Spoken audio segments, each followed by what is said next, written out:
Hi, I'm Buzz Eisenberg. I'm town moderator, and I'll be chairing tonight's meeting. First, let's please read the return of the warrant.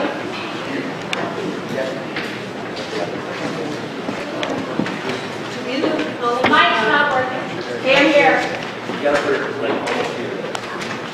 To either of the constables of the I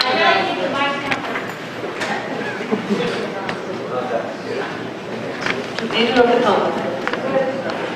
To either of the constables of the town of Ashfield and county of Franklin, greetings. In the name of the Commonwealth of Massachusetts, you are hereby directed to notify and warn the inhabitants of said town qualified to vote in elections in the town affairs to meet at the Ashfield Town Hall in said Ashfield on Monday, the 23rd of June 2014 at 7 o'clock in the evening. Then there to act on the following articles. And you are directed to serve this warrant by posting up attested copies thereof at the Ashfield Town Hall and the Ashfield Post Office in said town, 14 days at least before the time of holding said meeting. Hereof fail not, and make this due return of this warrant which you're doing thereon to the town clerk at the time and place of meeting as said. Given this day under our hands the 2nd day of June in the year of our Lord 2014, signed by our select board Tom Carter, Ron Kohler and Todd O'Lannick. A true copy attested by our Constable Elizabeth LaSure. Pursuant to within this warrant, I have notified and warned the inhabitants of the town of Ashfield by posting up attested copies of the same at the Ashfield Town Hall and the Ashfield Post Office 19 days before the date of the meeting as within directed, signed by Elizabeth LaSure on June 4th, 2014. Thank you. Thank you all for coming. Great crowd. Thanks to the Highway Department for setting up the chairs, too.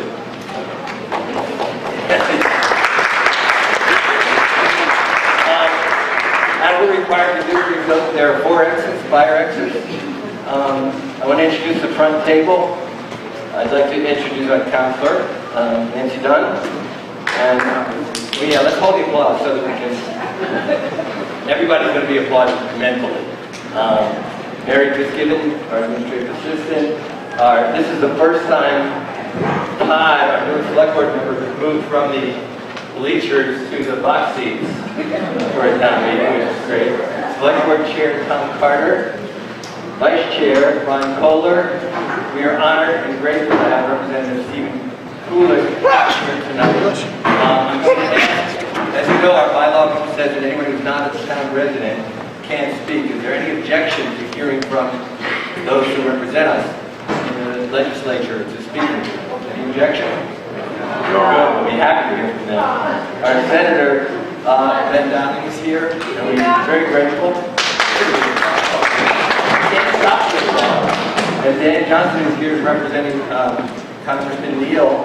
Thank you, Dan. Thank you, Congressman, for coming here. Can we clap now? Yeah, you can clap now.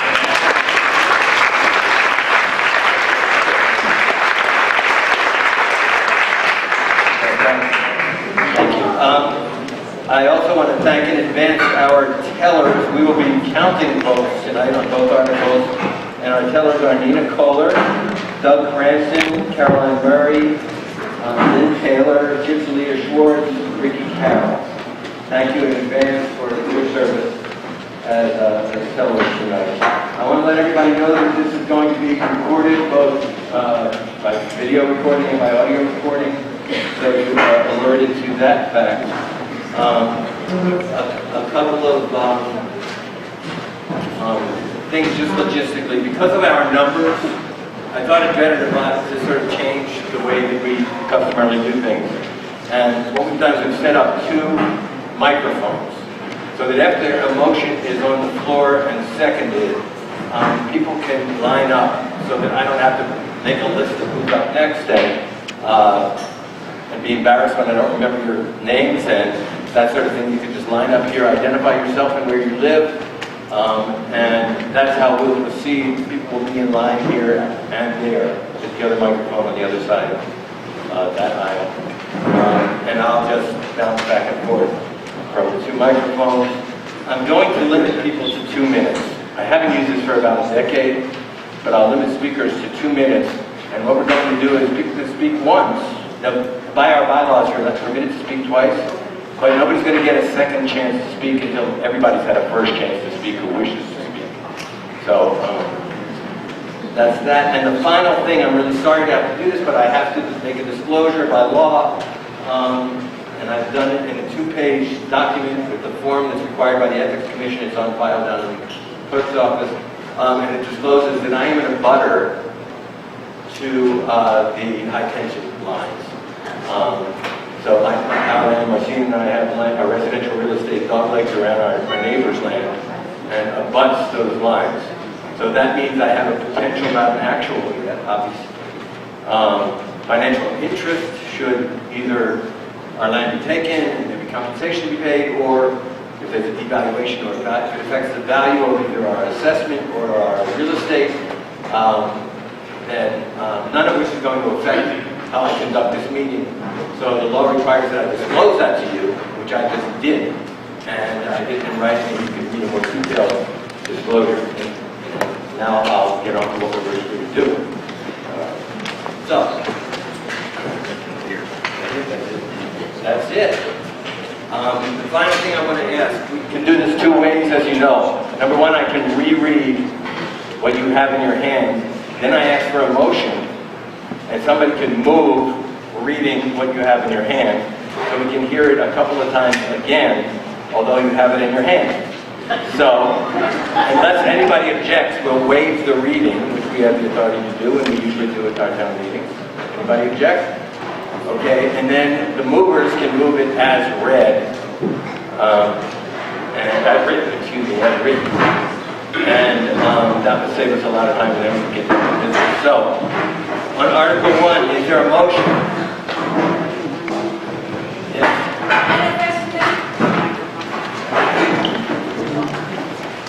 Anna Fessenden, 43 South Street, is this working? No. Louder. I am eating it.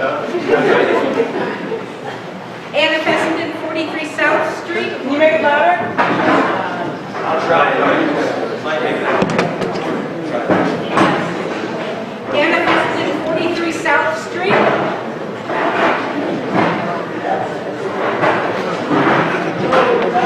How about if I just talk loud? Yeah. I'm going to give you a brief explanation of what this resolution, the Ashfield Community Rights Resolution, is about. I'm sorry, Anna, first can you make a motion? Sure. Move it as written. I move that this question be moved as written. Okay, is there a second? Okay,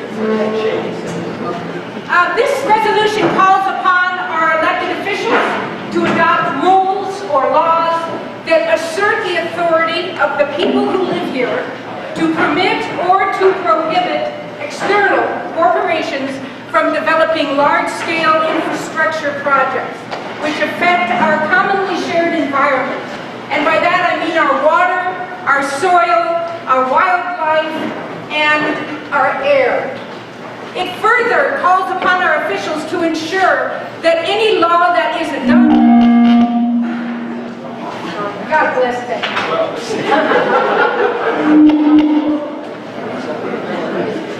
It further calls upon our officials to ensure that any law that is adopted as a result of this resolution includes language that exempts local Ashfield-based corporations, businesses, and industries. It does apply to these types of large-scale industrial projects, which I'm going to list for you now. This is just an example of what we're facing at this point in time. Kinder Morgan of Houston, Texas, is proposing to route a high-pressure gas pipeline through Ashfield. Industrial Tower and Wireless of Marshfield, Mass. is proposing to erect a telecommunications infrastructure on Spruce Corner Road. The Commonwealth of Massachusetts is proposing to install industrial-scale wind turbines on ridge lines in Ashfield. AT&T Mobility, LLC of Atlanta, Georgia, is interested in constructing telecommunication infrastructure in South Ashfield. Vote in favor of this if you feel the residents of Ashfield should be the decisive authority in permitting or prohibiting these kind of large-scale industrial, energy, or utility projects by external corporations, not by Ashfield corporations. Vote against this resolution if you feel the permitting or the prohibiting of such large-scale projects should be decided regardless of what the majority of Ashfield voters want. Thank you, Ms. President. Is there a recommendation from the Finance Committee? Hi, Tom Schreiber, Finance Committee. We had no recommendation on this. We felt like we didn't have enough information and didn't know how it would affect the town finances. Thank you. How come your mic works and my mic doesn't? Follow the money.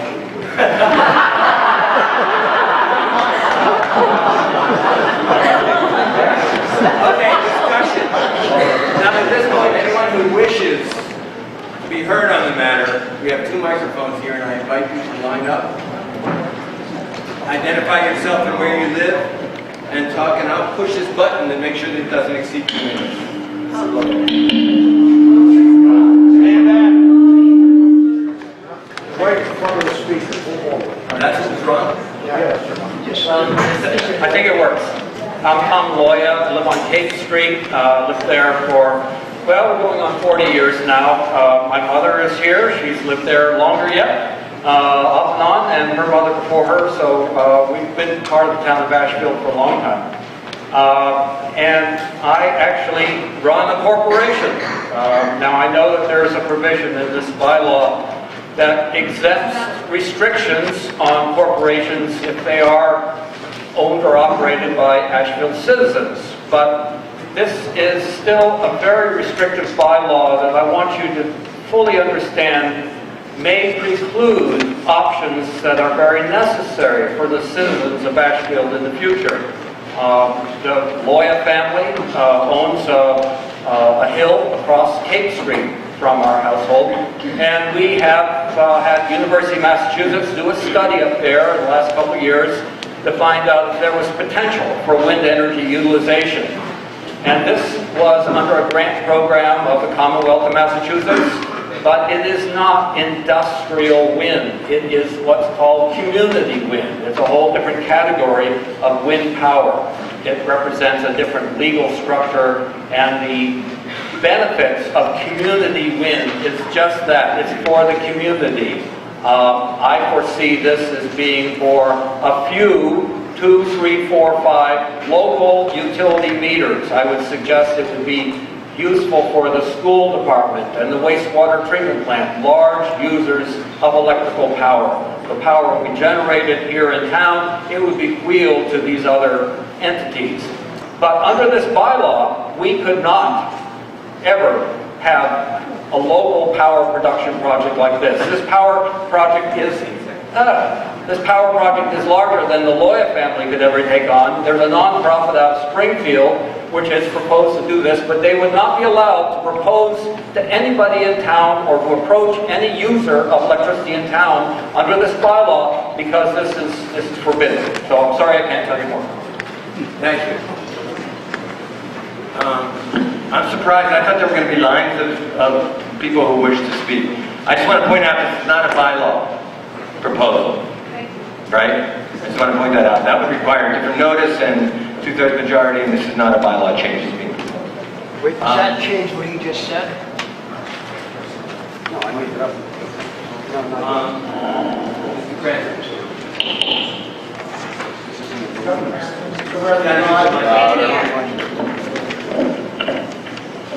Doug Branson, Suburban Drive. I haven't lived here all my life, almost. Anyway, there are certain things in town that happen. For instance, on the first article, in the first paragraph, there's a little whereas, and then there is the line, the cutting of trees along utility lines on Ashfield roads. And I don't think that's something that requires a vote by the town populace. We contracted the use of these lines in 1921, as a matter of fact, and we contracted them to install and maintain. We have jurisdictions here in town which help with the jurisdiction of these lines, such as the tree warden and the company that we rent the lines from also has a person that comes to determine what needs to be done with these lines. I think we're well represented here in town, and it should not be a part of this particular article. Therefore, I would like to recommend that on Article 1, it be amended from the first whereas clause to eliminate the phrase, the cutting of trees along utility lines on Ashfield roads. Language to be added is no. Thank you. All right, so we have, this is interesting. I've given a lot of thought to how this meeting was going to progress, and I thought that maybe motion to amend would happen after the substantive motion on the floor was being discussed. But what happened is we have a motion to amend is proposed from the first whereas clause to remove the word the cutting of trees along utility lines on Ashfield Road. Now, is there a second to the motion to amend? Sir, All right. point of order. Point of order. Who said that? Please rise. In the past, you have... Mr. Perlman? Bill Garland, Suburban Drive. In the past, you have never allowed somebody to argue a point and then make an amendment. Why is this different? It's a good point. I wasn't 100% sure where it was going to go, and that's where it went. So, it's true.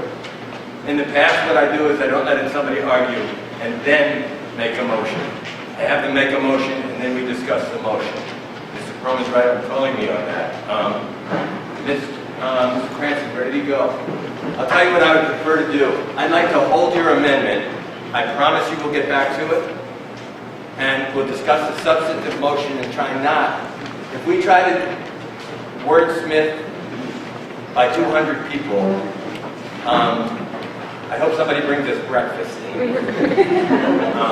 So I promise you we'll get back to it, but just to keep the flow going. And henceforth, if there's an amendment, we want it in writing, and I ask you not to argue to it before you actually put it on the floor. So, having said that, are there people, I thought there were going to be such long lines. Yes, sir.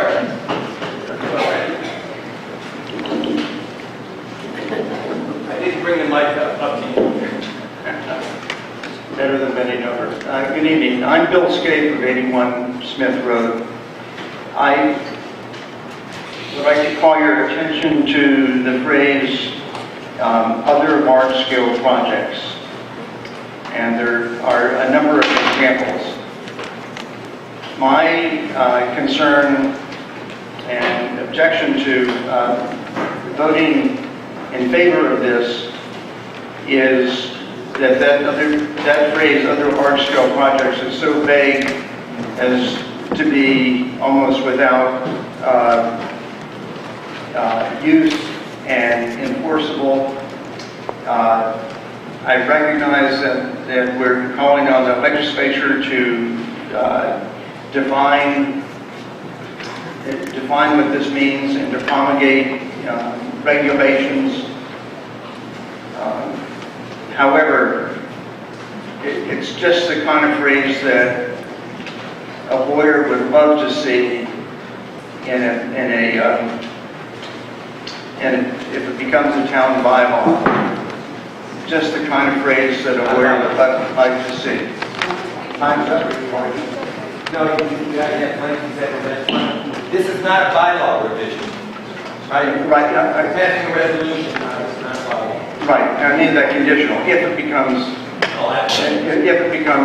a bylaw, to leave that language in, or to vote for it, to leave that language in, or even to vote for it tonight becomes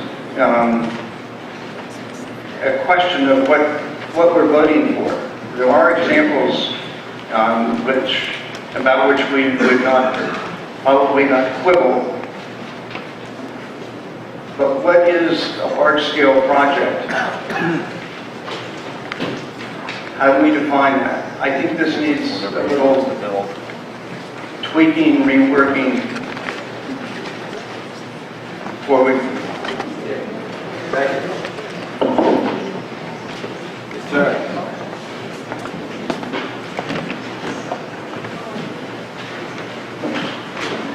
Hi, I'm George Vasquez from Buckle Road. I'm new to town. And you're tall. And I'm not sure I understand what the concerns are. This is just a request to the select board to adopt rules and bylaws that take up action if necessary. With regard to forbidding, I mean, it doesn't forbid anything. If you look down here on the first page, to prohibit any activity by developers of such projects in Ashfield before the people of Ashfield have the opportunity to put motions to vote. And only then if the majority votes in favor of the following project. So I don't see concerns about being forbidden and ruled out are concerned. I just want the select board to be responsible for these larger collective concerns.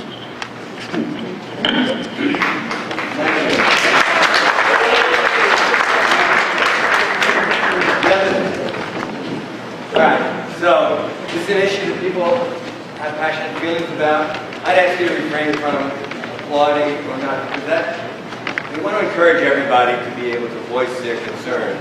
We don't want to discourage them by having them feel like it might be booed or not cheered. So I ask you not to applaud. We can applaud at the end. Mr. Perlman. Eat the mic. Yeah, Bill Perlman, Suburban Drive. As I'm looking over this, we are asking for protections against a variety of things that may come up. And my problem with this is that it seems to be redundant. Ashfield is zoned either agricultural or residential, so any commercial project has to go before the planning board for a special permit. The planning board then will hold public hearings, which this is asking for. It's asking us to prevent the dumping of toxic fracking wastewater. Well, the Department of Environmental Protection is set up already to do that, and we have a conservation commission in town which helps to guard against this. I'm not seeing anything in here really that doesn't already exist of agencies of Ashfield that have been set up by the legislature, have legal powers over the people proposing these things, and I just don't see why we need another layer of regulation when we already have well-defined and operating and functioning organizations and town committees that already do this work. And I would think that in some ways this is showing a little bit of disrespect for the people on those committees, because it's implying that they don't do this work. But the fact of the matter is that they do. And I don't really see anything in here that is different from what is already being done. Thank you. Discussion. Dr. Robinson. Yes, Don Robinson of Northfield Road. I have a point of order. Ought we not to be discussing the amendment at this point, rather than the substance of the resolution as a whole? I think by agreement of the mover, Mr. Cranston, sort of put that aside, and we'll come back to it. Because otherwise we might get to all the amendments before we get to the... My mistake. Thank you. Good question. Yes, sir. Can you... Hang on, I'll repeat it. What is a resolution compared to a bylaw? Chairman, would you like to do that? Okay.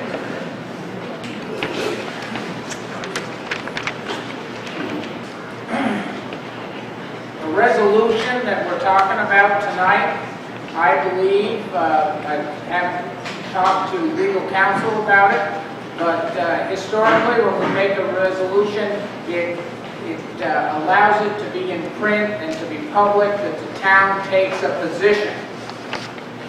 But to change a bylaw and to add bylaws, there's a whole procedure that has to go through with hearings and trying to get it past town council in a way. And then remember, when you pass a bylaw, the bylaw has to be sent to the state attorney general, and it has to pass muster with them that it doesn't conflict with any state or federal laws that are on the books, and before it can be deemed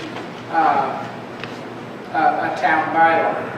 A good example of this is that I believe there were 2 bylaws that we voted at annual town meeting to change the date of caucus and one other.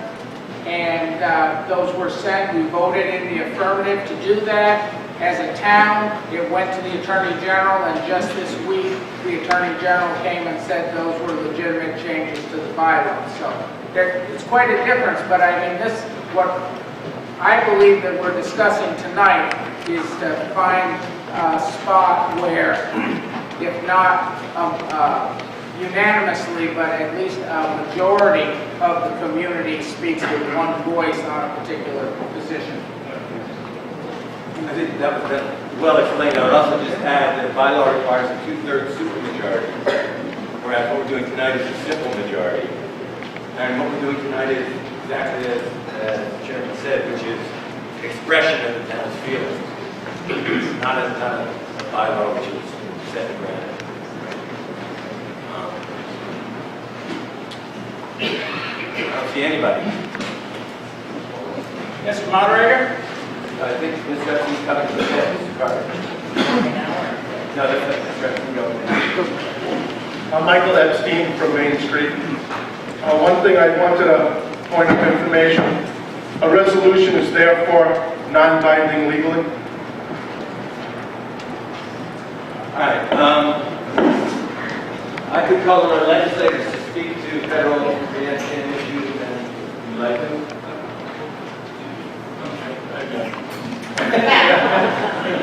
Ever seen a politician not want to talk about? Senator down for those who don't know is the chairman of the Senate Energy Committee, so he can speak to federal preemption issues and anything else. Right, so first of all, thank you for inviting us to be here, and thank you all for your participation. You all should know that you're one of many communities that I know Steve and I have, and I know the congressmen have heard from on this particular issue with a variety of concerns, which I think is, in the simplest way, I can say we share and we are still trying to get answers to. Relative to the federal preemption issue and the binding nature of a resolution, I can tell you that representing 52 communities, can folks hear me in the back? Do you want me to? Oh, sorry about that. My bad. Sorry. You all look beautiful, by the way. When it comes to resolutions, representing 52 communities as I do, we receive a variety of resolutions. I will tell you, on a matter such as this, it is something that directs us and guides us and directs our thinking, so that when we make a public statement on an issue, when we come to a formal position, we can say that we have heard from 24 of our communities of the 52, or 50 of the 52 communities. I will also tell you that on the broader, or on the specific issue of the pipeline, not to speak to something that's specifically before us right now, we and the Western Mass delegation have been meeting regularly, including a meeting coming up this week. The only issue that we have met as regularly and talked as much about has been the issue of broadband. So I will tell you, it is an issue that has risen to a priority level among and above and beyond other issues. So is it binding in the sense that the DPU would feel like they are legally constrained from our perspective? No, I don't think if we went to the DPU and said we have 50 resolutions, would they feel that they are constrained, nor do I believe the Federal Energy Regulatory Commission, which is the primary regulator of transmission projects, would.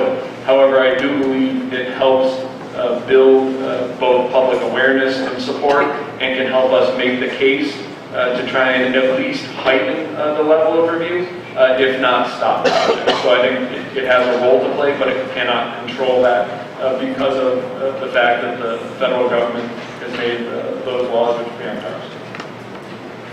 Thank you, Senator. Senator Coolidge. Thank you very much, and it's wonderful to be here. I appreciate the invitation and to commend you for such a strong turnout on a hot summer night to participate in this democratic process and have a good discussion about your proposals. Just to follow up what Ben said, I represent 19 communities, and 7 of them would be impacted along the pipeline route that is proposed. And I've heard from many individuals here in Ashfield. I thank you for your input, whether it's by email or phone call or conversations we've had, letters. It's very important for us as legislators to use the input that we get from you and others in the community around here to leverage attention and as much of the state laws and regulations as we can that will impact this project. I think most of you know that the primary permitting and legal review is at the federal level. The Federal Energy Regulatory Commission has pretty extraordinary powers over energy infrastructure around the country, many of which preempt, most of which preempt, override state laws and regulations. And what we're doing as a delegation in our conversations and our work with the Patrick administration, with the Department of Public Utilities and others, is to make sure that whatever happens with this proposal, each and every applicable law and regulation in Massachusetts that comes to play, and there will be primarily environmental ones, is utilized to the fullest extent possible as part of whatever the federal procedure turns out to be. Primarily Article 97 of our state constitution, we're very fortunate that we have this article which protects conservation lands that have been set aside for public use, wildlife management areas, state forests, state parks, and so forth. Once they are set aside in that manner for future generations, the only way they can be removed from that protection is by a 2/3 vote of each the House and Senate in the legislature. And first, someone has to propose it. And we've been on record as a delegation, Ben and I, that we will not support any Article 97 applications looking to remove public conservation lands for this purpose.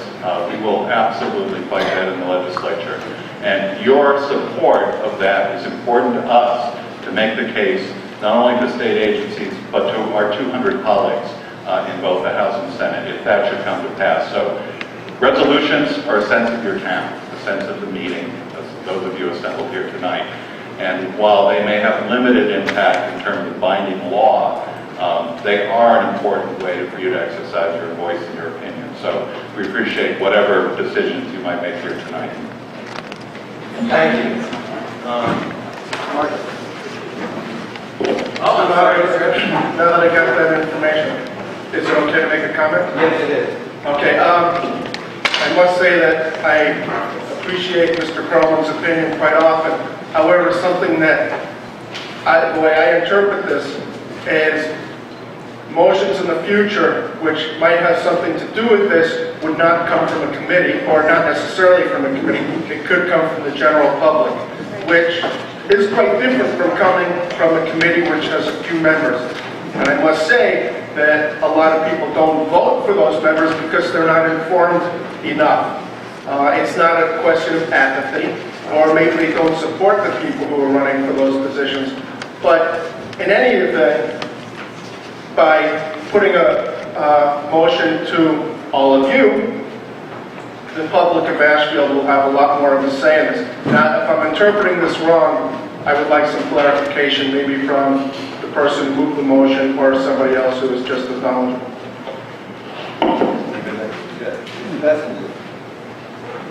No, if you could respond to Mr. Epstein's concern, then I'll call this.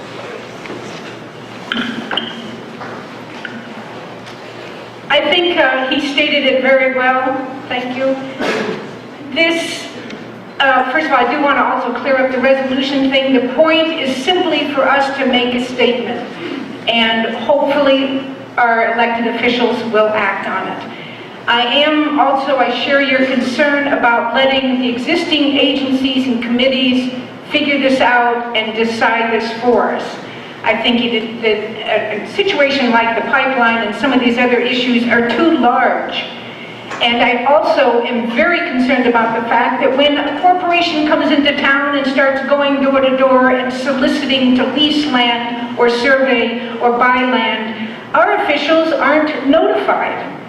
The zoning board isn't notified. Nobody knows, because a lot of the abutters go and call town hall and they don't know. And this is the procedure that must change. I feel these corporations should come to our elected officials. They in turn should notify us about what is coming, and that people might be coming door to door and hanging things on their doorknobs and calling them and otherwise harassing them. So that's one of the things this resolution is asking, is to set up the protocol to notify us. I don't care if it's the emergency robocall phone, that would work just great. But just so I don't hear about it in the post office from somebody who just had somebody show up at their door and try to get them to survey their land. That's what it's about. Thank you. Ms. Markins. Hi, my name is Jenny Markins. Unlike many of you, I'm not a lifelong resident of Ashfield. I'm relatively new here. I've been here 5 years. The preamble to the Massachusetts Constitution says something to the effect of, "We covenant to relate to one another without surprise or fraud." We only learned about this from a card on our door. And you don't know until you've gotten that card on your door how many things this shifts in your life. And the hours and hours and hours of digging on the internet to find any concrete, hard information. I don't think the average American citizen or the average Massachusetts citizen knows the difference between the kind of gas that will be in this pipeline and what they've come to understand as household gas. And this is terrifying to me. A second thing that bothers me is that I'm being asked as a homeowner to lower my neighbor's property values, place them in mortal danger in 1,500-foot blast zones, and lower the values of their house. And part, just to speak to some of the comments that were made earlier, part of what was said was that this was somehow disrespect for our town. It is in the deepest respect for our town that those of us who have been approached individually about, and personally as though this were only our decision, have come to the town, because this affects all our lives. Thank you. Please hold your applause. Please understand that by applauding one view, you're possibly deterring another, and we want to hear from everybody. Rebecca Hartman, Dyer Road. Also not been here very long. I learned about the pipeline project after people had been approached, and to me that tells me that this is not redundant, because there's something that would affect me even if it's not on my own property. I would think I would know about it somehow. And maybe that's more of a question than a comment. Why didn't I hear about it? And I'm just a cellist. I'm busy doing my life, and again, to second what Anna said, to hear about it in the post office when this would majorly impact my life on some level, seems really surprising for such an active town. So I guess that's all I wanted to say. And maybe my question is, what would be threatening about having major decisions that impact all of our lives? What would be threatening about being able to make them together?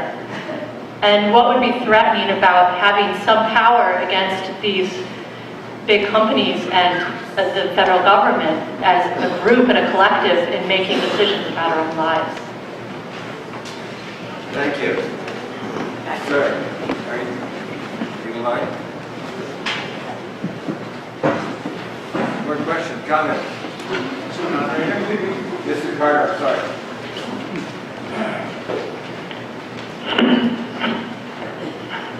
That's a little short. Normally, everyone can hear me just fine in the hall, but I'll hold it just because I need to hold something. I understand totally the background with this resolution. There are a great number of things in it that I easily support. The last speaker talking about what's the matter with everyone having a voice in it. Hooray for living in New England. Imagine the places that don't have annual town meeting, that don't have town meetings where the entire community gets together to discuss these kinds of topics.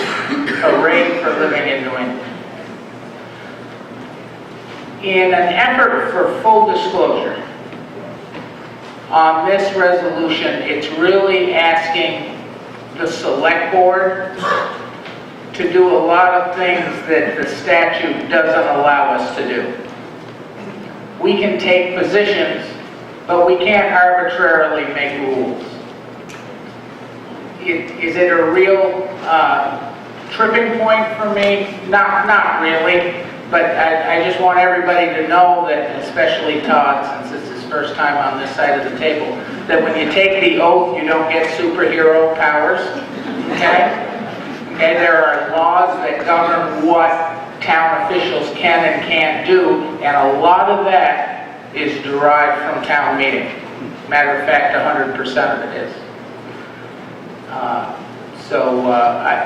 wanted to disclose that. I will say in this resolution, the point that really does stick out to me was Mr. Cranston's amendment about controlling the cutting of trees along these power lines.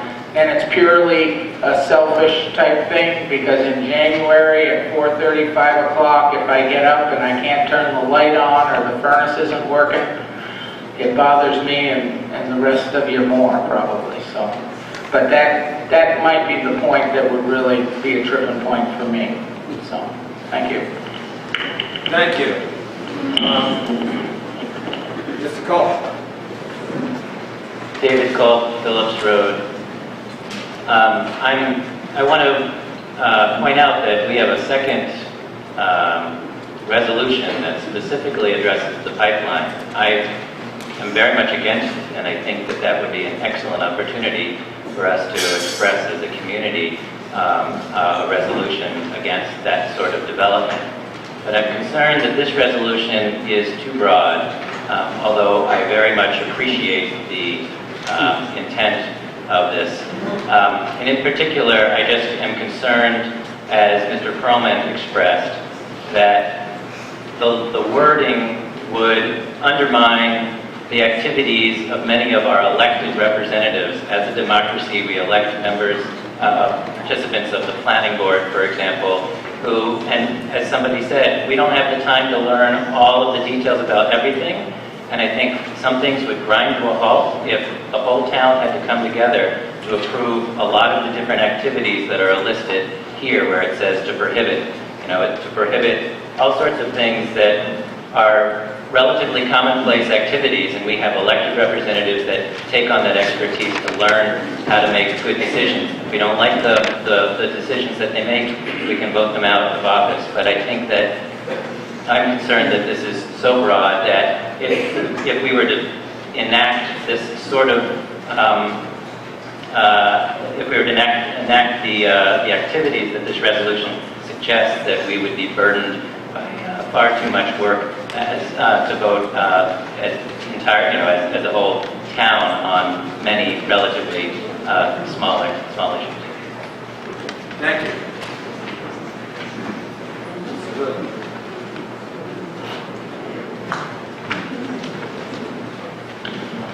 Start with I've lived here 64 years, and Mr. Perlman's lived here an awful long time. This is probably the first time we've ever agreed on anything. I do believe the same thing that this is, I'm not going to say a useless article, but it's a little closer, but I think we're already taking care of it, and we're showing disrespect to our elected officials. It's so hard to get people to do these Conservation Committee, Planning Board. give them the right, they can call this same meeting. And the resolution, there's some stuff they haven't got in there. I didn't see anything on biomass. I didn't see anything on methane digesters. And there's probably another dozen things that might be questionable. But I just can't quite see this as being, I vote no for this article. And as far as wind turbines and gas people, everybody set a card on the door. I will say that they came, knocked on my door, came down, sat down, we visited for an hour, each one of them, and they were very pleasant and very sociable. I found nothing offensive with what they had to say. But with the same token, I don't know how right now, I don't know how I vote as far as some of the other stuff, but I do know this article, I would vote no on. Thank you. Thank you. Hi, Cindy Carney, 347 Main Street. The basic premise for this article is so that the townspeople will have information. Substitute the word pipeline for McDonald's, Walmart, Home Depot. Any outside corporation could come into town, negotiate with a homeowner, and start building with the planning board's approval and things like that, and some of the townspeople would never know. We're asking that large outside corporations, before they start doing things, approach our elected officials so that we all have an opportunity at a select board meeting to find out information. When we were talking about having some antennas on the roof, we had an informational meeting so that we all knew basic information. We're asking that this be passed so that all outside corporations will have to do the same thing and treat all of us with dignity and respect. Thank you.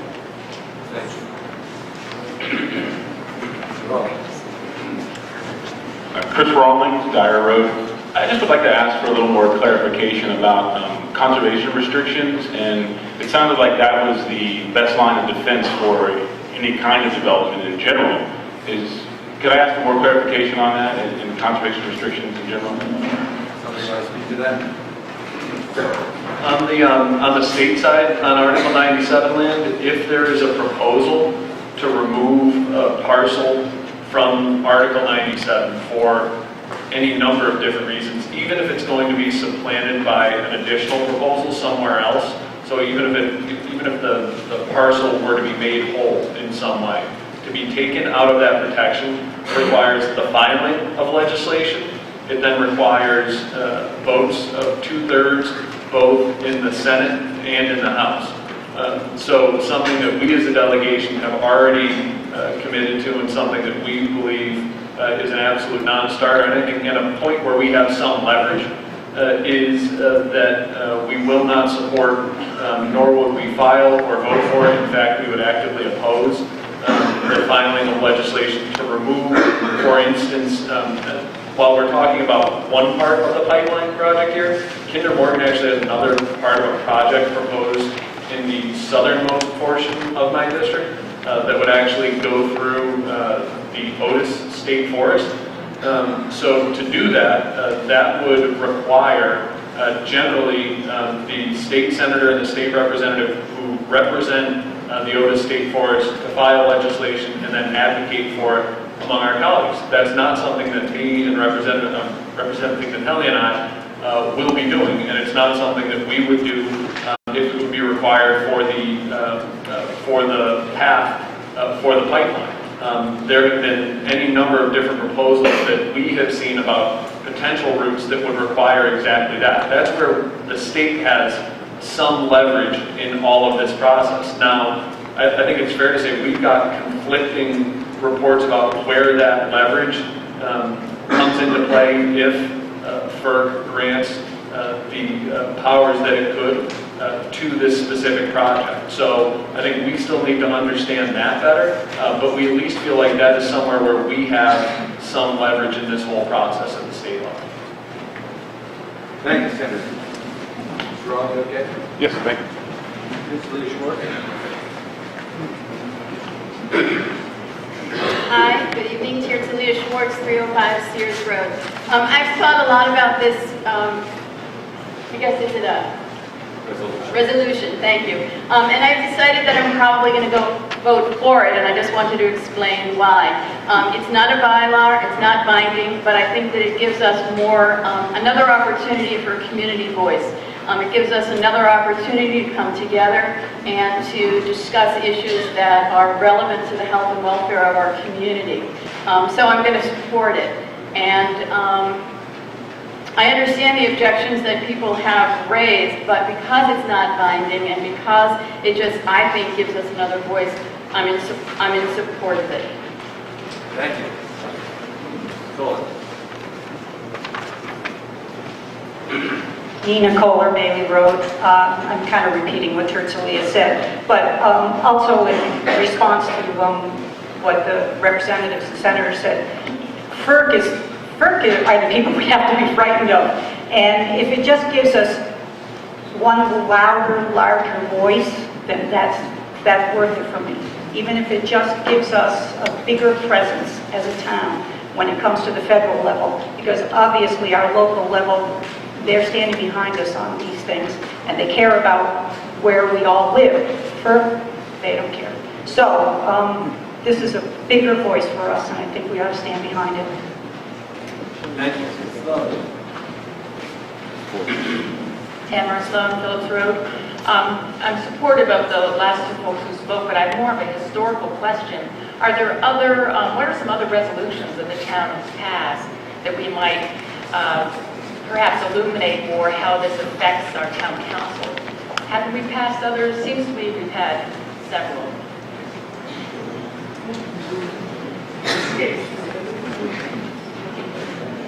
Was there, is Mary Lincoln, or Bill Perlman has it? Somebody wants to, Bill, you want to respond? There are two that I'm aware of. One is that we are a nuclear-free zone.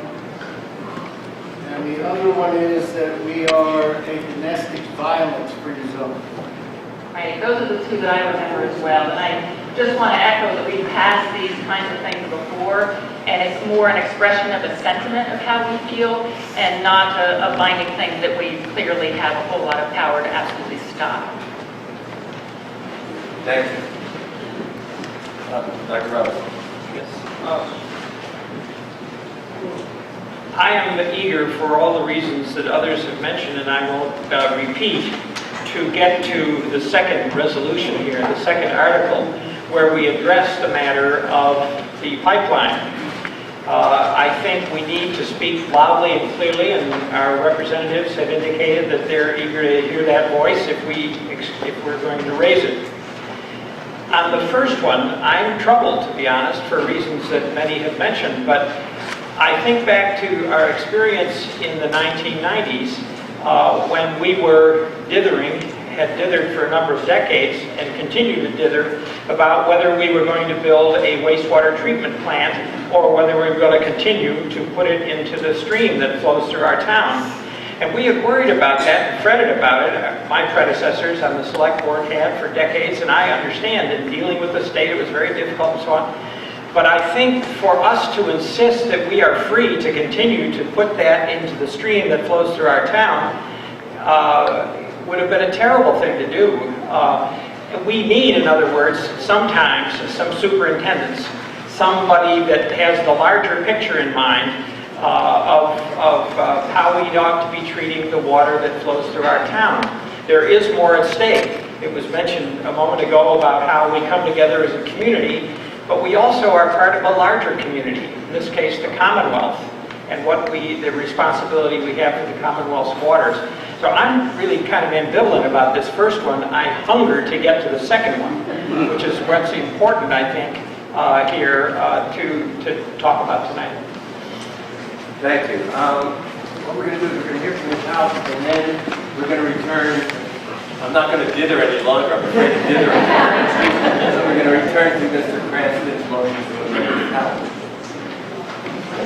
Judy Howe, Watkins Quarter Road, and I'm representing the tree farmer in my family.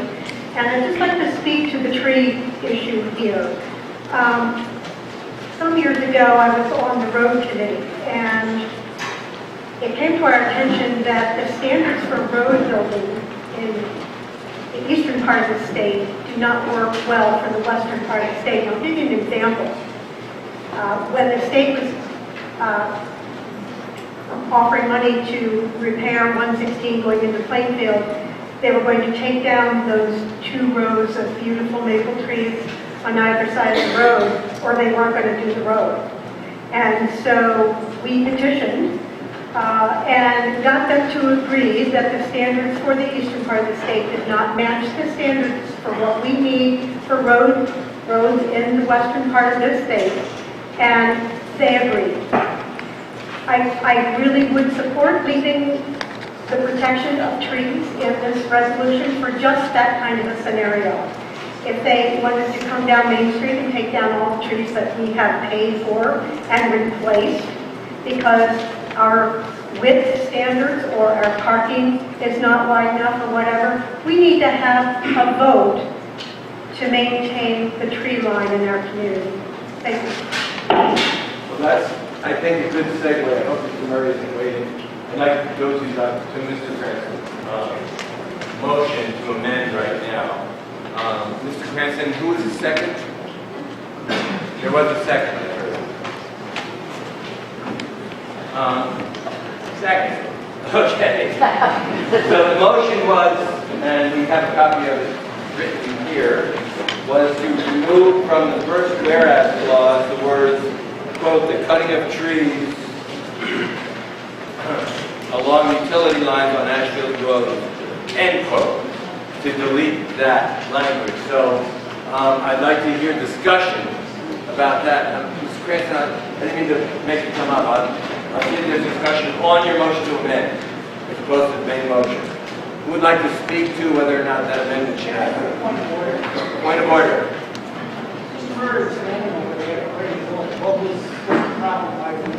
Point of order, Mr. Lilly points out that Mr. Murray was standing over there ready to go, and I had just said, not having seen him, that we were going to return to Mr. Cranston. So I just made a judgment.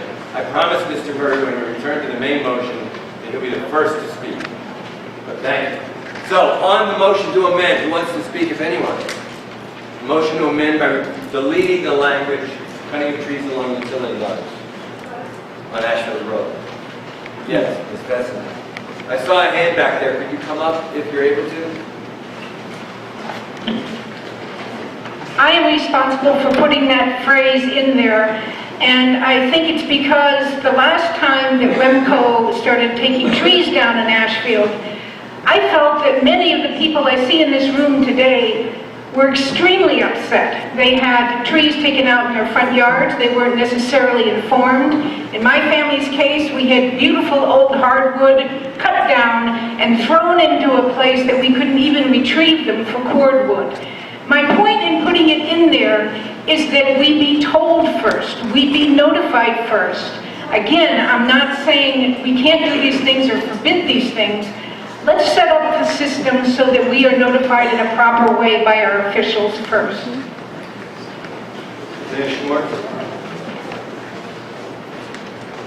Chair Talia Schwartz, 305 Sears Road. To speak to Judy's point and Doug's point, I just wonder if we might amend the amendment slightly to say for trees that can be cut for safety issues, because we know that when trees fall on power lines and so on and so forth, or pose a danger, that they need to be cut. Okay, I'm sorry. This is what I was just spanked for. So if you're going to make a motion to amend, before we put it on the floor and ask for a second, we want it in writing.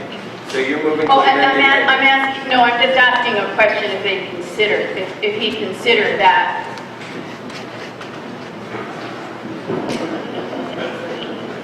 A lot of us questioned the trees that they chose to remove. However, after they were cut down, we could very well see why they were removed. And one in particular was a big oak down the Baptist corner. It was a monster of a tree, and a beautiful tree, except you could see it wasn't really healthy. And they chose to remove it. And when they did, we found that the entire center of this big oak, which was probably 4 or 5 feet in diameter, or rather, yes, diameter, was completely gone. So it really was a precarious tree to leave out and would have caused great harm if it had come down. But there are, nobody likes trees anymore, and I do. I was very instrumental in replacing 143 trees back in 1990, 91, and 92. Because I thought I was responsible for their dying. Only because I plowed driveways, and in so doing, I would plow snow 20 feet up in the air with my light tractor, that I was able to do that, and I was putting snow against the tree, and therefore I was smothering that tree with snow, which is also happening, again, I see, in places. So it's all these things that you kind of notice as you live through life, and you understand why they happen, and sometimes you don't understand why they happen. However, these people who cut down the trees have a pretty good idea of what these trees are like, and they don't do it. Thank you. For fun. Other discussion on the motion to amend? Are we ready to vote on the motion to amend? Yes. Okay, can we accept a voice vote on, let's see what it sounds like it. See if we need our telephone on. So the motion to amend that you're about to vote on, by saying aye, you want to delete the language, the cutting of trees along the utility line on Ashfield roads from the first whereas clause. By voting no, you don't want to delete it, you want to retain it. So all those in favor of the motion to amend say aye. Aye. All those opposed? No. I find that no's carry. Anybody disagree with me and want to count? Okay. Thank you. Back to the main motion, Mr. Murray.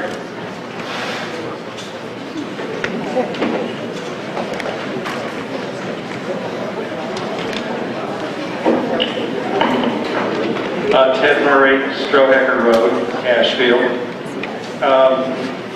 I can appreciate the general sentiments of this article number 1, insofar as people apparently wanting protection by virtue of getting information from public officials. But like others who have spoken before, I'm a bit troubled by some specifics within this, and I would like to just kind of ask a question at this point. If you look at the resolution as it's written, the third paragraph, which calls upon the leaders to adopt rules, bylaws, or take other such action, the third paragraph under that speaks to this: to prohibit any activity by the developers of such projects before the people of Ashfield have had a chance to put the motions to vote, and only then if the majority rules in favor of allowing the project. And among these activities include entering private property. And I'm just curious to understand, what is it that the select board, by rule, by action, etc., would do to prohibit this? Do we expect the police to go out and arrest anybody that goes on private property before a majority vote of town meeting says this is a project worthy of pursuing? That seems very draconian to me. And it gives me caution in approving this particular article as it's written.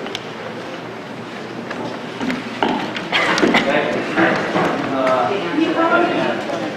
No, I think you have to hear from other people. Anybody else want to speak? Yeah, I do. Who's I do? Oh, that's the chair. If you want to speak, would you just come up and stand in line to make it easier? And I'm not rushing us, I'm just pointing out the time is 8:18. Michael Fitzgerald, Baptist Corner Road. I would like to propose an amendment to strike the following, what the last speaker just said. For the life of me, I don't know how the town leaders could ever vote on a motion if we didn't allow surveys and photography of the projects beforehand. I think that every property owner has a right to allow surveyors on their land. Property owners have a right to throw surveyors off their land if they're trespassing, and that's existing law. But to call on us to vote on things when we're not allowed to, and other people are not allowed to collect information about them, seems totally unworkable. Okay, I am badgering him so I don't get spanked again. So usually we speak to a motion after it's on the floor. So we have a motion to amend. And the motion to amend involves, I can see from its writing, the same provision that Mr. Murray was just speaking to. The motion to amend that's being proposed is that the words entering private property,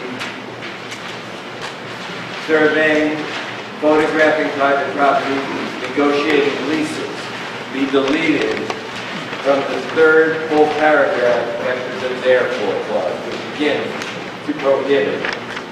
So the second full sentence beginning with activities include, the motion to amend asks that we delete after but are not limited to these words, entering private property, surveying, photographing private property, negotiating leases. Is there a I'm not doing it right now. That's the motion that's being made. Is there a second? Second. Okay, that motion is made in second. Somebody just raise their hand who seconded it. Both seconds. Okay.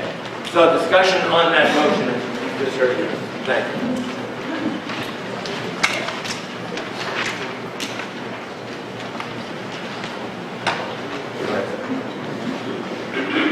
Mark Lyon.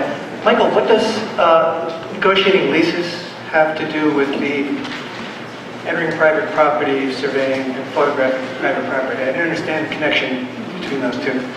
First, I know anybody. I'm sorry. Mr. Gerald, if you'd like to speak to it, you come on up here and I'll allow you to respond to the question. Okay. Question, if everybody heard, what is negotiating leases? We're speaking only to the proposed motion to amend right now, which is on the floor, not the main motion at 8:22. Truth is, that was the least important part to me, but it does seem like we all have the right to sit in our living room and negotiate a lease with somebody about something. And we don't have to tell the town government about it if we're doing that. I'm not afraid that Tennessee Pipeline is going to get in trouble. I'm afraid somebody's just going to be having a conversation about leases. And the reality is that lots of times when we approve something as a public official, we ask them to look at what kind of lease agreements do you have, and they stand there saying, we don't have anything real to show you, and we're not talking about anything real again. This is part of project development. Most of the surveys that are done in this world don't lead to any projects. They lead to deciding they can't afford it. Just to put it in perspective. So banning any surveys, really, it's about information and freedom and our rights as citizens to look for information. Once you start blasting, clearing trees, I'm not proposing we strike that part at all. That's moving forward with a project. It's a much different thing. You go from 5% of your budget to 100% of your budget at that point. And you really start making commitments. But there's businessmen all over this country running around doing surveys and negotiating leases, and most of them don't have to.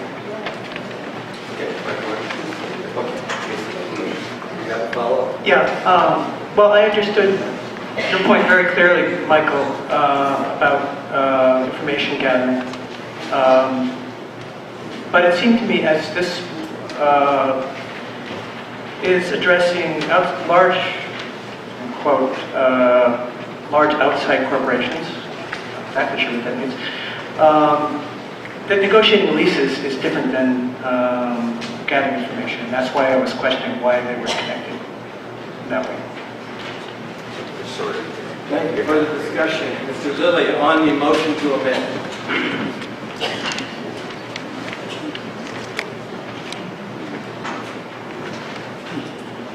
Where do we define a large corporation? And it's not just trees, it's not just gas rights. If I'm right, there's a couple of young boys that probably set themselves up as a corporation that just leased 500 acres of farmland above us. And we've had people come to us and want to lease our farmland. Have I got to go to the town and say, is this all right to lease my farmland? That's what you're saying with this article. Thank you, Mr. Precourt. Jeffrey Precourt, Bellis Road, I'd like to move the motion to amend. Is there a second? Second. Okay, that's a motion to call the question that we cut off debate. By voting in favor, you're cutting off debate, and then we'll vote on the motion to amend. By voting against, we'll continue to have discussion on the motion to amend. Everybody know what you're voting for? All those in favor of calling the question, cutting off debate, say aye. Aye. Opposed? No. I say the ayes have it. Anybody disagree and need to count? Okay, so vote is cut off. Let's vote on the proposed motion to amend. The motion to amend is that the to prohibit paragraph on the bottom of page 1, on the last sentence there, with the words entering private property survey, photographing private property negotiating leases, be deleted from that. All in favor of that motion to amend, say aye. Aye. Any opposed? No. If I would call it, I'd say no's have it. Anybody disagree and want to count? Okay, you want to count. So tellers, please come up.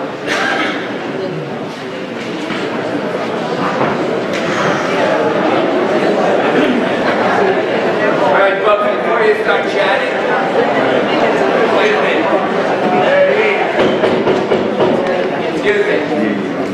What's going to happen is I'm going to ask all those who voted in favor of the motion to amend to put up one hand and hold it up until counted. We'll try to do it as quickly as we can, but until counted, then we'll tell you to put it down, and we'll ask those opposed to the motion to amend to put up their hands. And one other thing, there are a number of people here who are not Ashfield registered voters, right? Would you raise your hand so I can see you if you're not a registered voter in Ashfield? No, if you're not a registered voter in Ashfield. So, you folks, I would ask you for these votes, go over to the side where it says observers. See over there? Or you didn't have to do that. You're good here. Just don't raise your hand. All right, are we ready?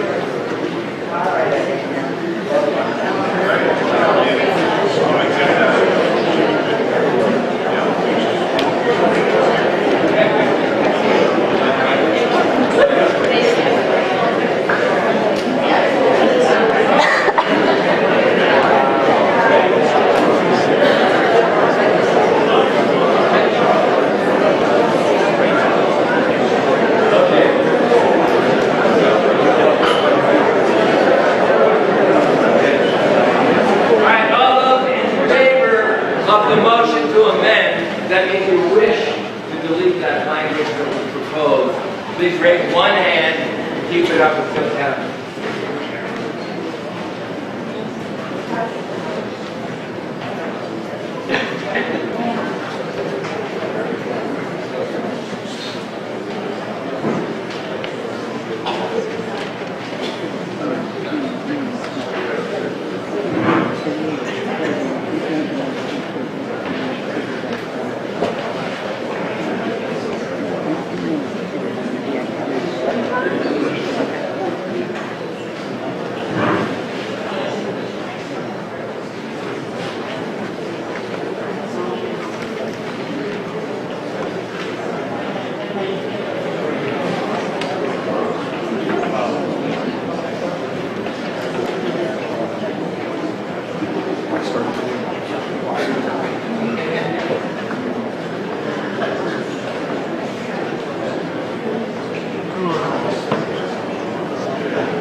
here? All those opposed to the motion to amend, that means you don't want to delete that language. Please raise one hand, keep it up until it's counted. Thank you.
I've been told that I couldn't be heard in the back, so I apologize for. So the adding machine will tell us what happened.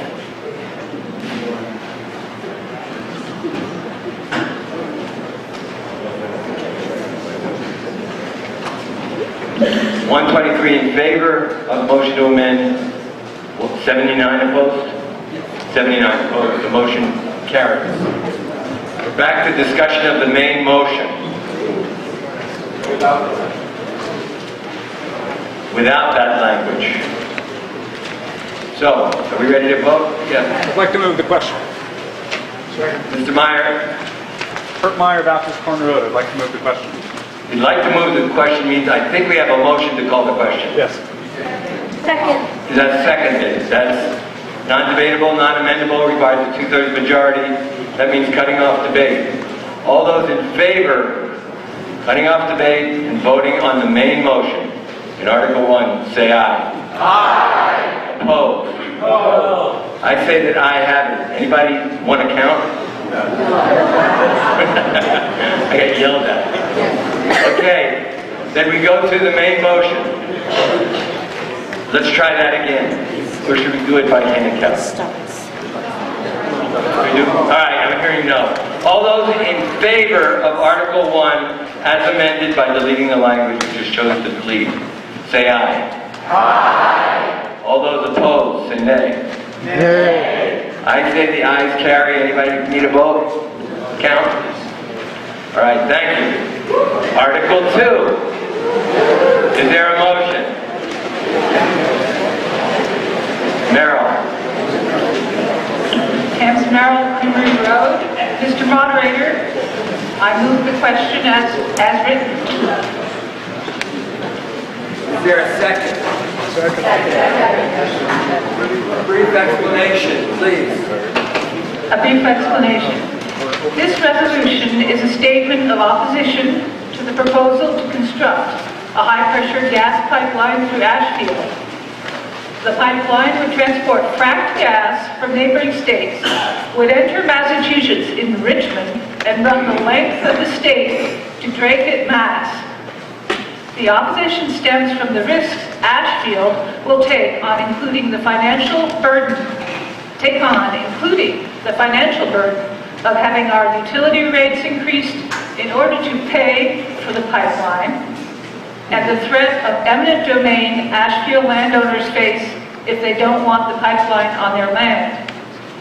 This resolution calls upon our select board and all relevant town permitting authorities to contest the proposed pipeline. It further instructs our state and federal legislators and executive branch officials to enact laws or take such action as is necessary to prohibit the pipeline within Ashfield boundaries. Vote in favor if you don't want the proposed pipeline in Ashfield. Vote against if you do want the proposed pipeline in Ashfield. Thank you. Thank you. Is there a recommendation from the Finance Committee? Mr. Murray. Mr. Moderator, the Finance Committee has no recommendation. Thank you. Discussion. Your microphones. Shane. You're going to have to bear with me as I read this. I don't trust that I will be a blithering I don't trust myself that I won't be a blithering idiot if I don't read what I've read. This is a very, very, I feel very, very strongly about this resolution. I feel very, very strongly about this town. And so, this town, this community is a jewel. It's not only gorgeous, it sustains us on so many levels.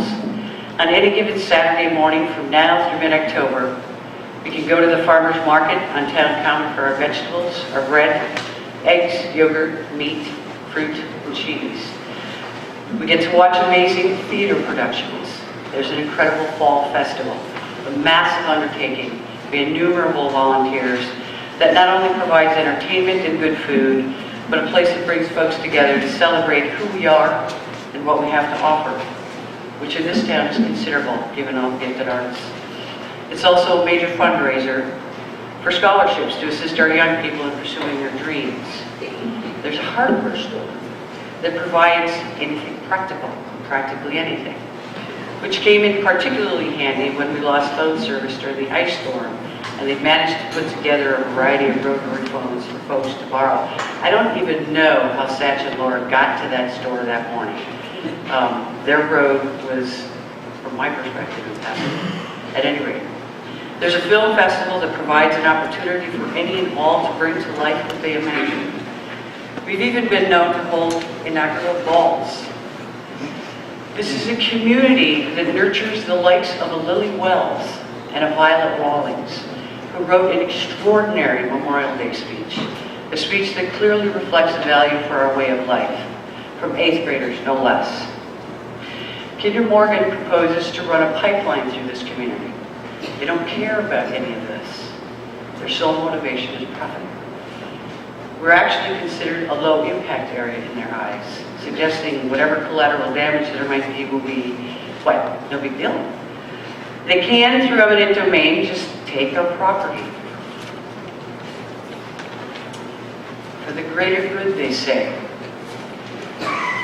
I ask, what greater good is there than the preservation of our natural resources, our water, our soil, our air, the preservation of our community, along with so many others across the country who are facing similar difficult challenges? We're going to be asked to pay for this pipeline through a proposed tariff to the tune of $2.7 billion. As our state caps, even as our state caps the amount of energy that can be sold back to the grid by customers with their own renewable systems. I think the caps need to be on fossil fuels, not renewables. If we're going to spend money, let's spend it on exploring sources that don't leave a wake of wreckage behind, and cease capping renewables. This vote is not just about us here today. This is about every child and those to come in this town, and countless others across the country who will be left with what we leave behind. We are ultimately visitors here. We'd like to make sure we leave it intact so that others may too experience what we so value today. Thank you. Thank you. Discussion. I do want to point out, I let that go to 3 minutes and 18 seconds, but I considered the public service announcement the plug for the hardware stores.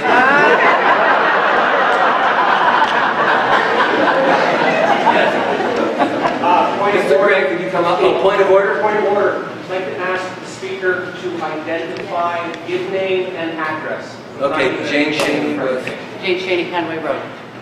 that was my bad if I missed that. Jane Shaney, Conway Road. Discussion, microphones. Really?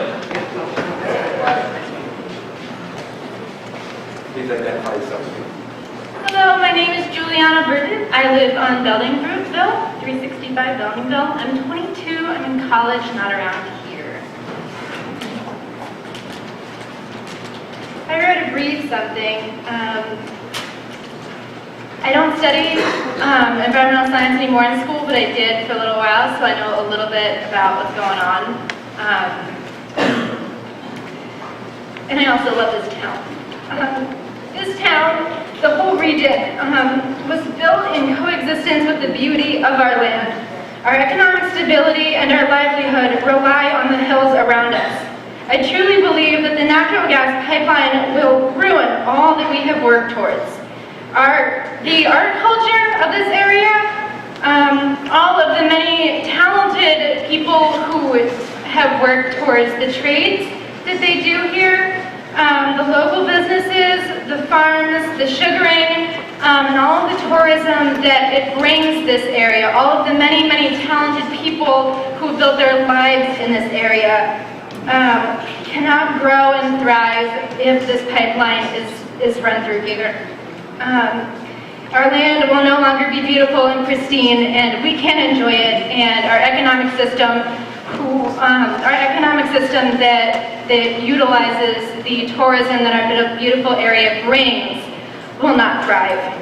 I grew up drinking from the brooks around here because the water is so clean, and the brook that runs through my backyard. And I do believe that in 10 or 15 years from now, if the pipeline is built here, my children will not be able to drink from those brooks. So, thank you. Thank you. Discussion. Mr. Patrick. Why don't we just come and stand in line? That'd be so much easier for all of us.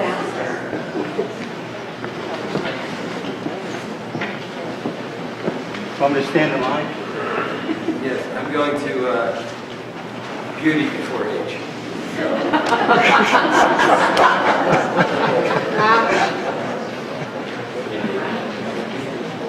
I'm Phyllis Kirkpatrick. I live at 553 Bellis Road, and I've been there for, am I okay? No, I was afraid of it. You really have to eat it. I have been living on Bellis Road for 38 years of a wonderful life, raised my children there, had many animals and gardens and all kinds of things. It's a 43-acre farm. It used to be much bigger, but not before we had it. I have a unique situation. I don't know of anybody else who has it right now. You will if this goes through. But I have realized I'm alone now, and I really don't want another winter to take care of my house, my wood, all of that by myself. And so I am making plans to probably at least temporarily go and live with a daughter and children. So I put my house on the market reluctantly because it's the home I've loved more than any home in my entire life, and I've lived there longer. I put my house on the market, and all the people who are going to face this pipeline also already have overhead power lines. So that was a discouraging factor for a lot of the people that looked at the house. It's also one of the earliest houses in Ashfield, built by one of the sons of our founder. One day I had a buyer, a prospective buyer, come along who is now he used to be rather local, but now he's an international prize-winning cheesemaker. My place is perfect. I have a century-old barn with a beautiful milking parlor in it. I have a 2-century-old barn that goes on, a wonderful antique house and so on. He fell in love with the whole thing. Came 2 or 3 times, brought his mother, and finally put a bid on it. And that bid came I would say about a week after I got the news that there were going to be, if we don't fight it, fracked gas pipelines running right through the pasture. I will say the instant that he was notified, I think he was in New Jersey at the time, he withdrew the offer. It's gone. And that is going to happen to other people because you're not going to stay living in the houses that you're in now forever. And that will happen. And I worry about the financial to the town, the tax base and so on. It's, can we afford the emergency services that are likely to be required as this gas line ages? And that's what I hope people will take notice of. Thank you.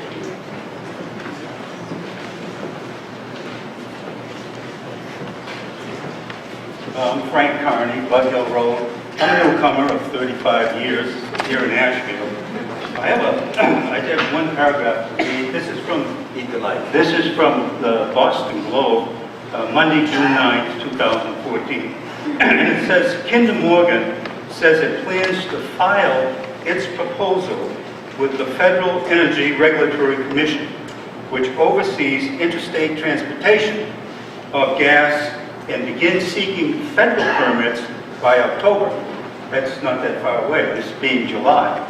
State and local governments, says the Globe, don't have much jurisdiction over such projects. Now, it's hard to reconcile what we're doing here with that statement. However, what I would like to see is the energy that I see here focused on getting a hold of that proposal and seeing what we can do about it.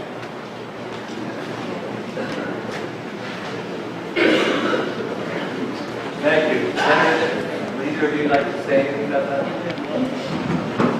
Well, just to say that we all await some formal movement on this proposal from Kinder Morgan. They have been, going around knocking on people's doors and asking for permission to survey, but they've been very tight-lipped about details.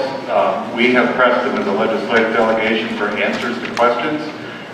It's one of the reasons, as Ben mentioned, the entire legislative delegation from the New York border up to Drayton is going to meet this Wednesday for the first time, 18 of us, to talk about the impacts in our individual districts and what we can do collectively to force the company to really be more transparent, more detailed in their plans. Those timelines the gentleman just mentioned in the Globe seem to be slipping all the time. Kinder Morgan said that on the 1st of June, they intended to file with our State Department of Public Utilities, the DPU, motions to be able to enter the property for surveys where people have refused permission, refused access.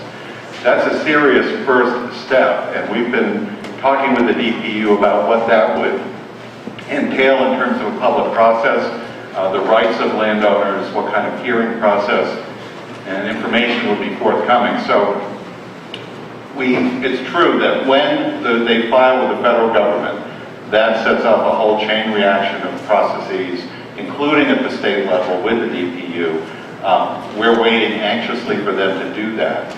And it's important, before they take that action, as frustrated as we are that they haven't yet done it, it's important that we get all of our ducks in a row, that we understand the process and the information that we need to push back and hold them accountable on that. So again, I'll just say that discussions like this tonight that are happening in communities all across this proposed route are very important parts of that process, because the understanding we have just received from the federal, from FERC, Energy Regulatory Commission, is that they will, as part of their process, which is a lengthy one, it can probably take 2 to 2.5 years from start to finish, that they will consider local input, state laws and regulations, environmental permits will be part of that process. So speaking out as a community will become part of the formal record at some time when it begins. Senator, you want to add anything? No? Further discussion on the motion on Article 2. Carol.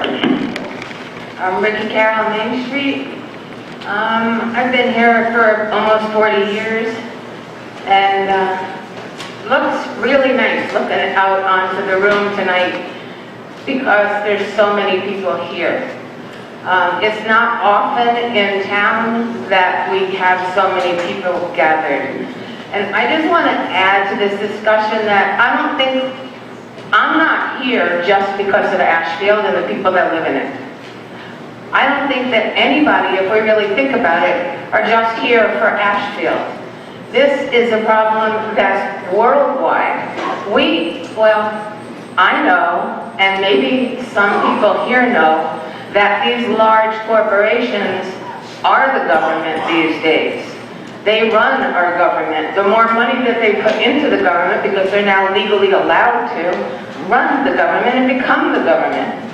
And it's going to take nothing less than a total revolution for us to not just involve ourselves because this thing is going through someone's backyard in our neighborhood, but we have to think about this on a whole global level and think about how much are we really willing to do. You know, don't just write letters to the local government, write letters to the federal government, because this problem is huge, way huger than any of us probably can even imagine. And a lot of it's probably already determined. We need to stop it. How are we going to stop it? I don't think any of us know, but it's really important.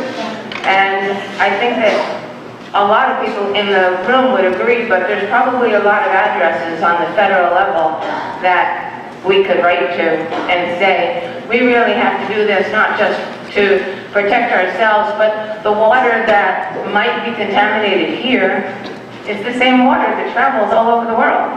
It goes up and it comes down. And that's already happening in other parts of the world. So I think that it's a much bigger picture than just here in Ashfield, and we really have to face what's happening around us. Thank you.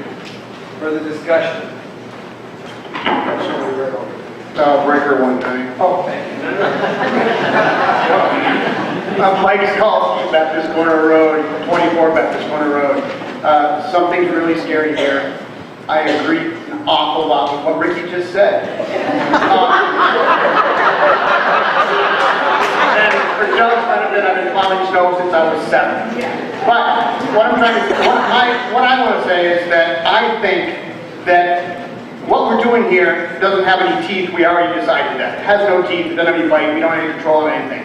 If big business and the crooked politicians that they own want this pipeline to go through because it's financially beneficial to them, it's going to happen.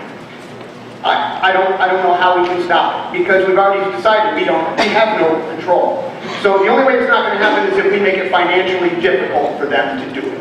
And how we're going to do that, it's up to these guys right here. Whether we can do it or not, I don't know. But they've already said that they don't have any control of it. They're waiting for them to make the first move. Well, I don't know what good that's going to do us. But how long should we wait? What should we do? I'd like to hear from them and say, what's our next step? Why are we waiting for them to tell us what to do? Why don't we have any control? Why do I feel like I have no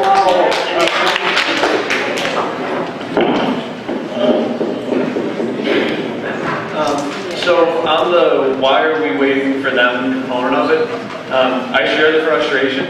The why are we waiting for them is if the pipeline were to somehow be, if the proposal that comes before the Department of Public Utilities were to somehow not go through Article 97 or conservation land, our powers as a state government, our regulatory existing power right now is significantly constrained. If it goes through that, that is a leverage point that we have, right? So we are working together and trying to come together and trying to understand, absent that, what other authority we have as a legislature. Now, one of the things that I think has been helpful is I know I and other members of my committee have heard concerns both from individuals in Ashfield and throughout Western Mass. When there was a proposal within a bill that the Patrick administration filed, there were concerns that that was a at least backdoor, if not direct attempt to try and give the authority to the administration to hand the authority over to ISO New England to say that ratepayers ought to pay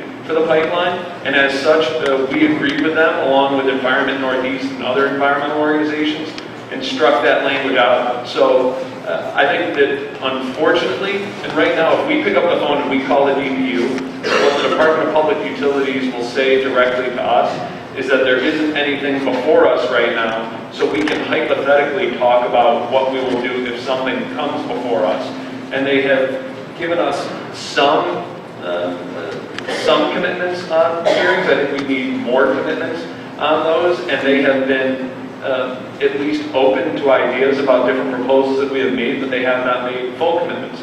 Others in letters that I have received in my office have talked about trying to do more to put forward some level of an independent study to say whether or not we need this. The argument you will hear from those who try and argue for it, for which I think it's fair to say the only people who have argued in favor of the project before either the legislature or certainly in communities that I've represented have been either utility companies or the project developer themselves, have tried to make the argument that we quote-unquote need this gas because we are constrained generally in December, late December, January, and early February.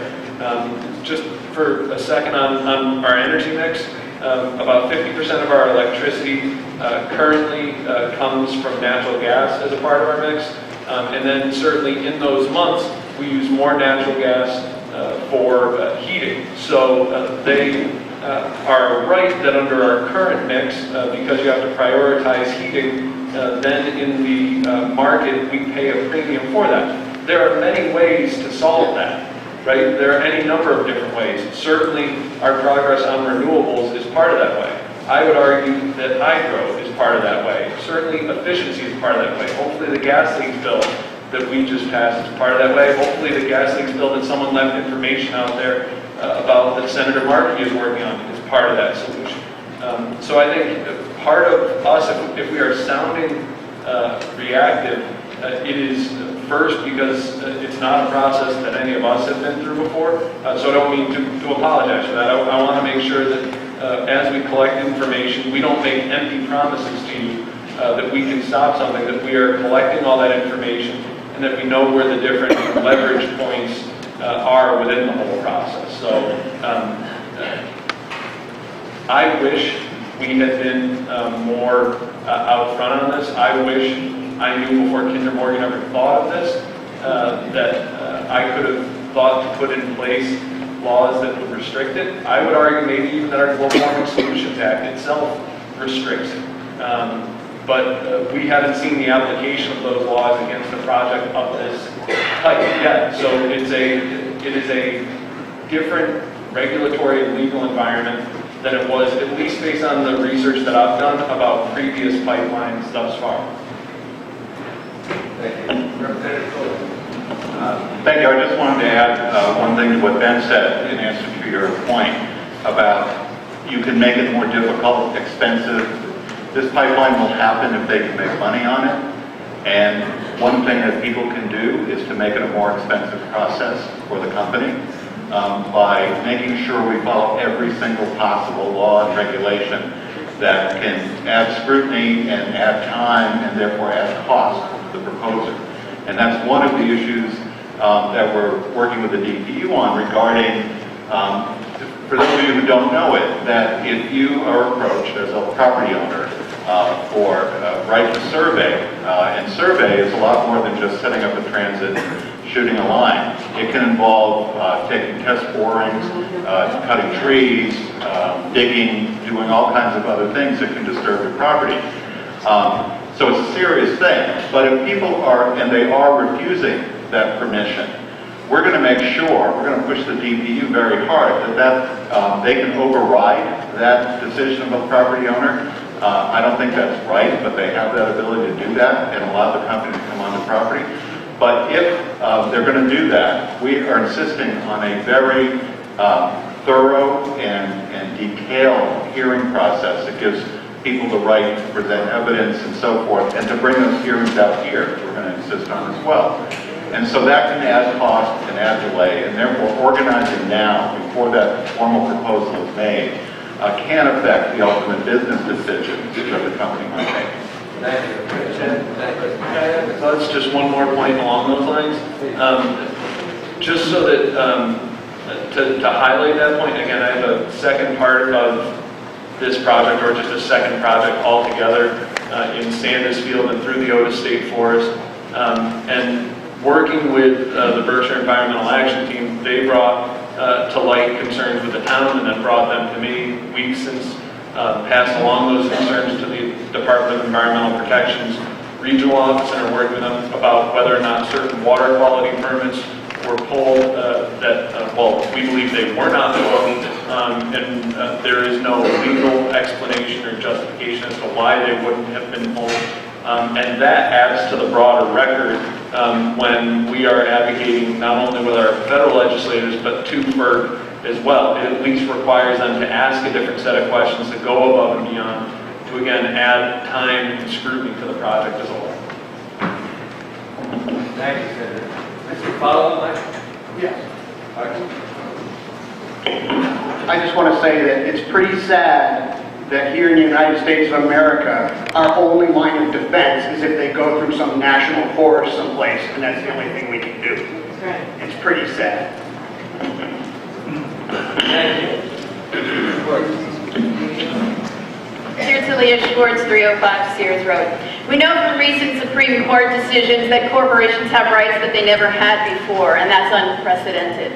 And I think that we need to take that into consideration when we consider the pipeline. The pipeline is toxic, it's unsafe, we're not prepared to take care of it if there's a catastrophe or a leak. Kinder Morgan doesn't really care about that. They do not live here, they're interested in their corporate profit line, and they're interested in the billions of dollars that they make in profit each year. I'm afraid that what they're going to do is use an approach of divide and conquer. So that if one neighbor puts up obstacles, they're simply going to move it a little bit to this side and a little bit to that side. And so I think that we have to stand united, and I think it's really important to protect not only our community, but all of the communities in the pathway. And as Ricky said, all of the communities that use the aquifers that we have and so on and so forth. We're not even going to get this gas. As far as I understand, it's going out of the country. That's a huge sacrifice for us. We need to conserve instead. So I feel that it's really important to vote in support of this amendment because I again feel that it gives us another moment to stand as a community and say we will not tolerate this, that this is completely unacceptable. I think that there are many other things that we can do as well, and it seems like it's a very hard road to hoe.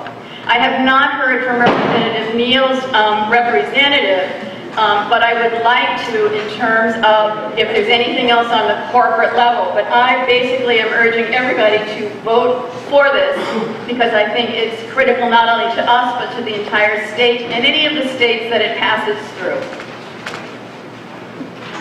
Mr. Johnson, would you like to speak? I'm sorry, stand up. Sorry, stand by. Yeah, Dan Johnson, Congressman Neal's office out of Pittsfield. First of all, again, thank you very much for inviting our office here. I'm really here to try and understand how everybody feels about everything. Our Pittsfield office actually hasn't received too much contact from the residents about how people feel, and we're really trying to reach out and go to as many of these meetings as we can and just get a better understanding of everyone's opinions so the congressman can make the most informed decision possible. So I do encourage you to reach out to us. I'll leave my contact information with the Board of Selectmen, and hopefully they can get it out to everybody. I have a follow-up. My follow-up, I'm telling you now, right here now, how I feel about this. I want to know what Representative Congressman Neal's position is on this. Can you please tell us? The congressman hasn't come out with any statement so far, and I can't just say on his behalf. He hasn't informed me anything. I'm just here to gather information. Well, then he needs to form an opinion, and he needs to form an opinion quickly. If he represents us, he needs to let us know. This is a critical issue to our community, and not having an opinion is unacceptable.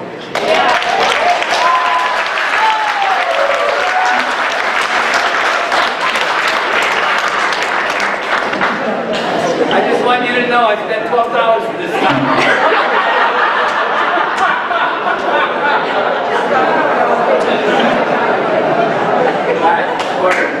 I just want to address what Mike was saying about the frustrations that a lot of us feel. I'm an abutter. I have land that is in conservation restriction. I also have land that is part of the register for protected habitat. I would have thought that that alone would have held sway, but unfortunately it doesn't. But let me tell you what does have sway. You, all of you.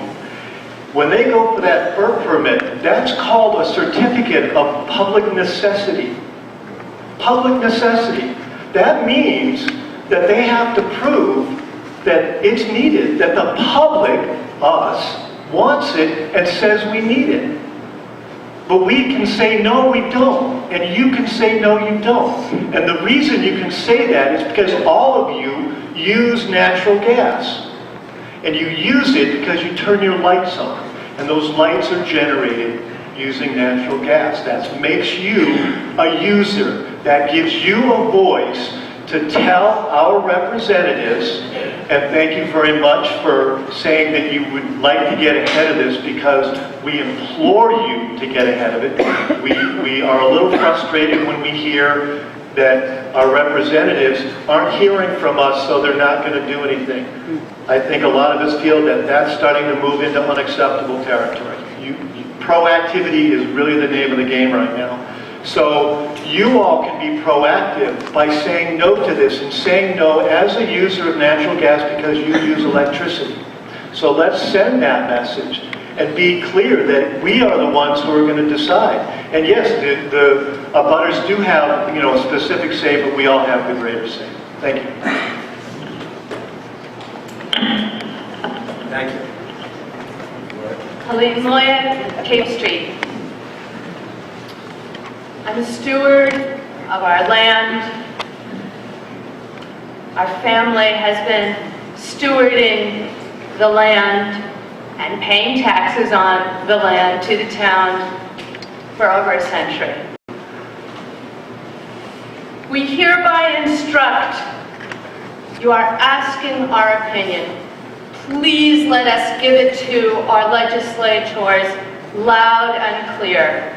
We hereby instruct our state and federal legislators and executive branch officials to enact legislation and take such actions as are necessary to prohibit this pipeline.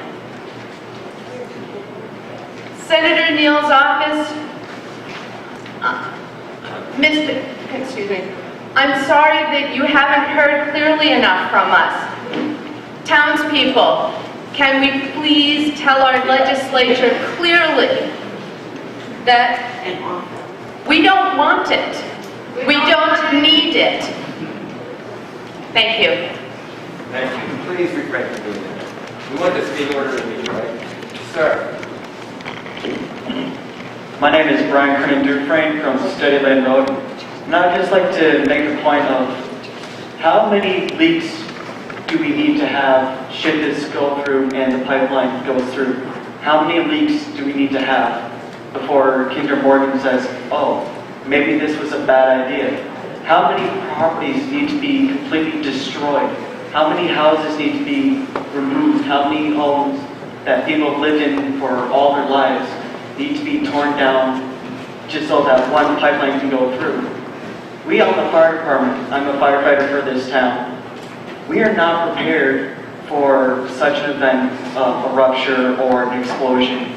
And to say that we are not prepared for such a catastrophe, which this would be, is something that is hard for us to say. Therefore, we should not be put into the position where we have to say, I'm sorry, we can't come to your residence because we don't have the training nor the certifications to respond to your fire or to the leak that is pretty much ruining your life that you've had for centuries and that you've been planning on giving to further generations of your family. And it's appalling to me as a young adult that such events and such destruction is actually being considered to go through our town and other towns. And I hope that every other town that this pipeline is going through and is planning on going through says, no, we do not want this. Thank you. Thank you, Mr. Mr. Loya. moderator wants it? Did I hear a second? Did you raise your hand about the second one? Okay. The question has been called, that's non-debatable, non-amendable, requires a 2/3 majority. By calling the question, that's to cut off debate and move the vote on the main motion, Article 2. So all those in favor of cutting off debate, please say aye. Aye. Opposed, say nay. No. I say ayes have it. Does anybody want to count? No. Now let's go to the main article, Article 2. All those in favor of Article 2 say aye. Aye. All those opposed say nay.